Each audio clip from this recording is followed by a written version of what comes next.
सतत वाढणाऱ्या सोनसाखळी चोरीच्या घटनांवर तीव्र नाराजी व्यक्त करत महाराष्ट्र नवनिर्माण सेनेनं उपनगर पोलीस ठाण्याचे निरीक्षक सुयोग वायकर यांना निवेदन दिलंय.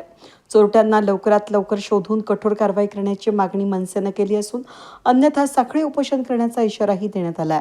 जय Bhavani road, K J. Mehta school, Sadgurunagar, Kamla park या ठिकाणी सोनसाखळी चोरीचे मुख्य हॉटस्पॉट बनलं असून मागील 2 महिन्यात 10 ते 15 चोऱ्या झाल्याचं या ठिकाणी नमूद करण्यात आलंय. ज्यामुळे महिलांच्या सुरक्षेचा प्रश्न गंभीर झाला असून या चोऱ्यांमध्ये सुमारे 7 ते 8 लाख रुपये किमतीचं सोनं चोरीला गेलं आहे. निवेदनात म्हटलं आहे की सीसीटीव्ही फुटेजमध्ये चोर स्पष्टपणे काळ्या जॅकेटमध्ये पांढरा बूट घालून काळ्या रंगाच्या मोटरसायकलवरून जाताना दिसतात. विशेषतः 60 वर्षांवरील वृद्ध महिलांना लक्ष केलं जात असून दिवसा 12:30 वाजताही चोरांच्या धाडसामुळे नागरिक भयभीत झाले आहेत.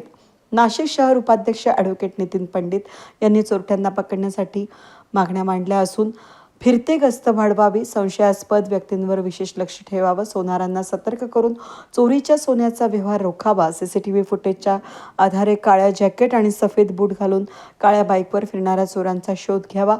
निवेदनात देताना मनसेचे नाशिक शहर उपाध्यक्ष ॲडव्होकेट नितीन पंडित, विभागाध्यक्ष बंटी कोरडे, जिल्हा उपाध्यक्ष संतोष साहने, पक्ष निरीक्षक प्रमोद साखरे, वाहतूक सेनेचा मयूर कुकडे आणि महिला विभाग प्रमुख मीरा आवारे यांच्यासह अनेक कार्यकर्ते उपस्थित होते. सतत होणाऱ्या चेन स्नॅचिंगबाबत आज आम्ही इथे उपनगर पोलीस निवेदन दिलं आहे आणि पोलिसांना मागणी केली आहे की आत्ता गेल्या महिन्यातच सद्गुरुनगर इथे चेन स्नॅचिंग झाली होती. 20 ग्रामचं सोनं चोरीला गेलं होतं आणि त्याच वेळेला 10 ते 15 मिनटाच्या अंतरामध्ये 4 चेन स्नॅचिंग झाल्या. FIR झाली. नंतर मग पोलिसांनी तपास केला. पोलिसांबद्दल आमचं काहीच म्हणणं नाही आहे. आणि काल कमला पार्क इथे पुन्हा चेन स्नॅचिंग झाली आणि जवळजवळ म्हणजे हे जर सोनं जर बघितलं तर 8 ते 10 लाखाच्या घरामध्ये जात आहे. म्हणजे 20 ग्राम 23 ग्राम असे कितीतरी ग्राम सोनं चोरीला जात आहे. तर पोलिसांना आमची विनंती आहे, मागणी आहे की लवकरात लवकर हे चोर जे आहे हे शोधावे.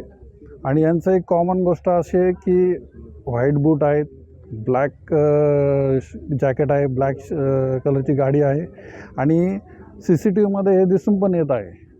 तर मग जर हे सगळं जर उजळ माताने हे फिरतायत तर हे चुकीची गोष्ट आहे. महिला असुरक्षित यांना वाटत आहे आणि त्यामुळे ह्या चोरांना लवकर पकडावे, गस्त वाढवावी, सोनारांचे कान टोचावे, त्यांनाही सांगावं की तुम्ही कुठल्या प्रकारचे असं सोनं विकत घेऊ नये बिल असल्याशिवाय, आणि लवकर हे चोर पकडण्यात यावे. हीच आमची पोलिसांना महाराष्ट्र नवनिर्माण सेनेच्या वतीने विनंती आहे.